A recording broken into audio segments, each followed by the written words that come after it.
So today we are at SNK Farm, and they got a store. You see a bunch of their corn here.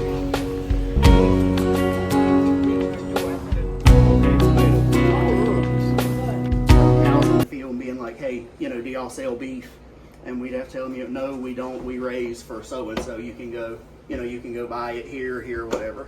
And so we'd been kind of tossing around the idea of doing this for several years.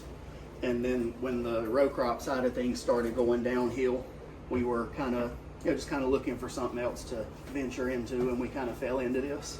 Mm-hmm. Yeah. So the way that we got into the cows was kind of, I'll say low input for us. We already had a lot of equipment. We had tractors, we had things that were helpful, but we didn't want to go and take out another loan to do cattle with. So we actually started doing contract grazing. So we never owned cattle until like maybe 2 years ago. But what we would do is we were contract grazing cattle for people that were selling beef to Whole Foods, Harris Teeter, like the upper end grocery stores as part of a grass finish program.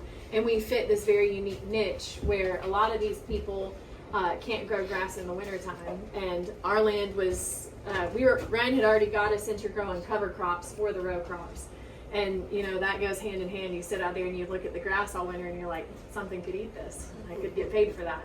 So that's when we started doing the contract grazing. And that was fairly good income. Mm-hmm. You could not, and unless you were at massive volume, you absolutely could not pay for a tractor with it, pay for fuel with it, pay for your salary with it. But in conjunction with several other things, it was pretty good, mm-hmm. clear money. Mm-hmm. Absolutely. And obviously it led to a pretty good thing for us. So that's kind of how we got into it. Now we own right at 75 head of cattle, and we are still contract grazing as well. It's reduced the number of head that we can contract graze because we have our own now. But we're still, I think we've got 127 head of cattle that we're contract grazing, and then the 75 that we own.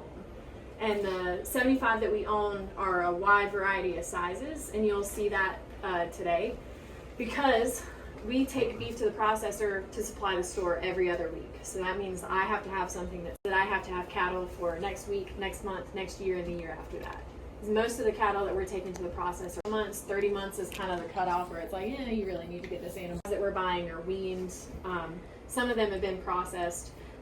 We're actually going to castrate 2 bulls today as part of our processing of them. But they're probably 7 months old, Carlton's calves.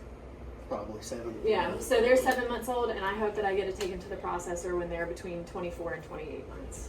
So it's how's it going? Good. So you've got to keep a large backlog of animals, and it takes more land for us to finish animals than it did for us to contract graze animals, because we're having to keep such wide groups of calves, if that makes sense. Like today, you're going to look at animals that are, I think the fattest one, I've got some smaller heifers that are my fats this go. So I've got some heifers that are probably 1,100 pounds, and then the smallest calf in there right now is probably 550. So you're going to see a pretty good spread. And also a spread in quality of calves too, because we bought some cheap ones for cheap, and they are cheap. When you were doing contract, or you still are, but mm-hmm. do they come in groups and you just get X amount and they're all ready for processing at the same time, mm-hmm. and they just come in little waves? You're always going to have a bell curve in anything that you do. So they would send us at best moderately uniform animals, mm-hmm. and then that bell curve just kind of stays true as you finish them. So you're always going to have your out front cattle that are just jam up, bang up, clicking off, going to be ready sooner than the rest of them. Okay. But overall, yes. So if I brought in 9 weights, let's say, so 900 pounders, that range is probably going to be 700 to 1,000. Okay. If that makes sense. Yeah. Yes. Do you hold on to those 700s until they get to 9, or do they all, when the truck comes, they all get over stuff and they go? It depends. Okay. It depends. So some years we have sorted off because of the weight restrictions for trucks and the size restrictions for mm-hmm. trucks. So we would be sending 18-wheeler loads of cattle. which is really neat because it's like the double-decker situation. We would be sending 40 head at a time. So we would sort off our 40 heaviest and they would get on that truck. And then, if I had 40 more that were ready, they would tell me how soon the processor had an availability, and then that would just keep flowing. But there have been years where it was like, hey, you've got 40, 30, 60 head of cattle that aren't going to be ready in time for me to do what I need to do. And then they would just take them home and finish them at home or send them to another contract raiser. Yeah.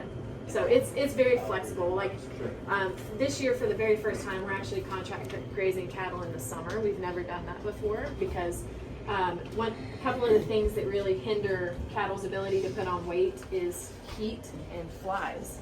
And it is hot, and there are a lot of flies. So we're learning, but I think we haven't wasted our time or their money. I think they're clicking off pretty good right now, but we have a very flexible relationship with the people we contract graze for, and that's just the nature of being in the cattle business. You got to be flexible. Yeah.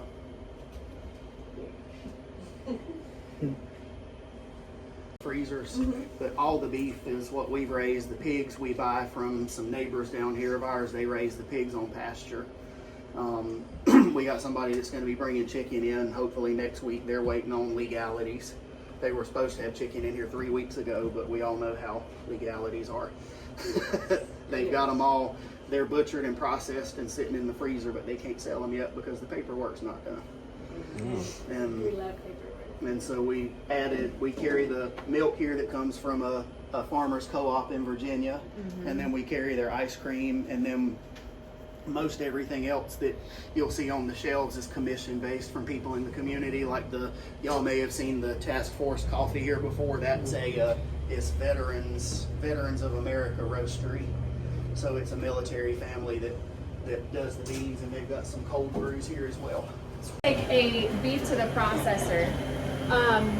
Ruminant animals, because y'all know what a ruminant is, right? That's what we said, remnant. No, ruminant. So it's this is a simplification, but it's the 4-chambered stomach, right? And their massive digestive system is what allows them to survive off grass, because we would all die if we tried to survive off grass, right? But they can gain weight off of it, and it's because of how their digestive tract works. You've noticed how big-bellied cattle are? So compared to hogs and chickens, the percentage of meat that I get out of a cow compared to its live weight is ridiculously low compared to our monogastrics. So like on a pig, for example, I bring home about 72% of its live weight as meat and bones. On a cow, you're looking more like, out of a 1,200 pound animal, I might bring home like 350 to 400 pounds of meat.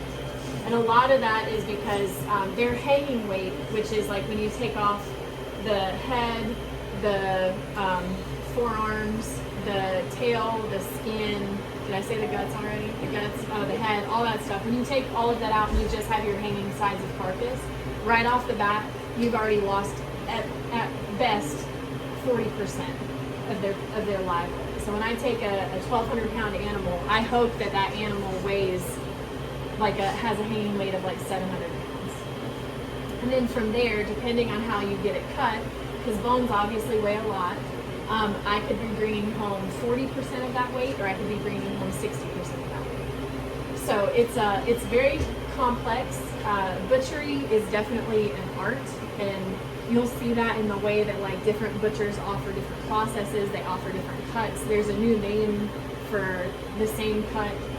The Eat Beef organization, which is funded by beef sales nationwide, has done a really good job of trying to take the beef carcass and find higher end cuts in very random parts of the beef animal. Because there again, so I brought home, let's just pretend it's 400 pounds of meat from my 1,200 pound cow. A quarter of that is steaks, a quarter of that is roast, and then half of it is ground beef and stewed beef, which is crazy, right? Yes, that's why my ground beef is so expensive, because it's literally 50% of what I get back from the animal. So I can sink this ship by selling ground beef too low, which is what a lot of people that start this business, they trying to compete with the grocery stores. And in the grocery stores, you have such efficiency, right? So like whenever a cull dairy cow is taken to her trimmings are added to ground beef. She's basically worthless. They paid basically nothing for her, and now she's getting mixed in with all these other bits and pieces so that we can have really cheap, affordable ground beef, which is great if we want cheap and affordable ground beef. If you want really good ground beef, you got to pay a little bit more for it. But just something to think about if you're thinking about doing a direct to consumer beef business is your ground beef price will make or break you. You can sell a $40 ribeye if you want, but if you're selling $5 a pound ground beef, you're done. Absolutely done. But I'll show you. We are, just because it carried over very naturally from what we were doing with Whole Foods, we are still doing a grass-finished program. Technically within grass-finished, you can feed certain supplements up to 1% of their body weight. We don't have to do that very often. The only thing, we will slip our cattle alfalfa flakes just to keep them calm and keep them attracted to us, which is how we caught the cattle that we're about to work today. And it also does add some good flavoring into the fat, which obviously everybody wants the flavor out of the fat. But I'll show you some of the unique steaks. You can pass this around. That's the best flavor. Okay, this is the best flavor. So some of the unique steaks that you can get out of the chuck, which is the neck primal of the animal, is the chuck eye steak. Another one is the Denver steak. Delicious.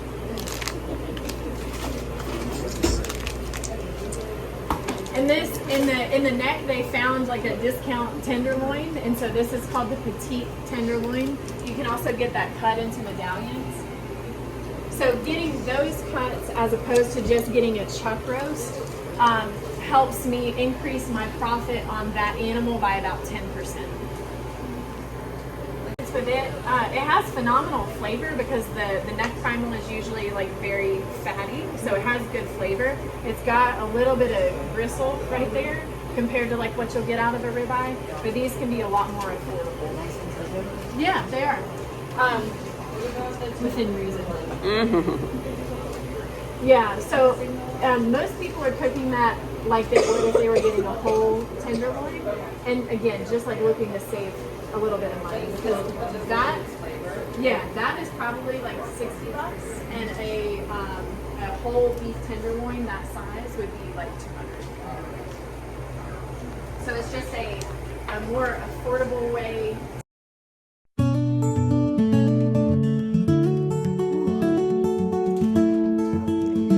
So today we went to S&K Farm, and boy, we had a ball. We were hands-on. Deworming and vaccinating the cows and castrating the cows, and it was a beef and a cow and a hay farm, and they also had a farmers market. So at the farmers market, we picked up this chicken pot pie, and other farmers in the community all put their items in the store. We got Ash country cheese, fresh eggs, raw cream honey, and we got some red tomato chow chow, and some low country Creole tomato sauce. So we're gonna cook up this. Oh yeah, and one of the guys that's participating in that I showed you the ag program. He's a volunteer. He went to the program ahead of us, and he gave us from his garden. He gave us these beautiful cucumbers. And green tomatoes which we're going to fry up tonight, and also some okra sauce. Oh yeah, and garlic we got, yeah. So we're going to do a little bit of cooking.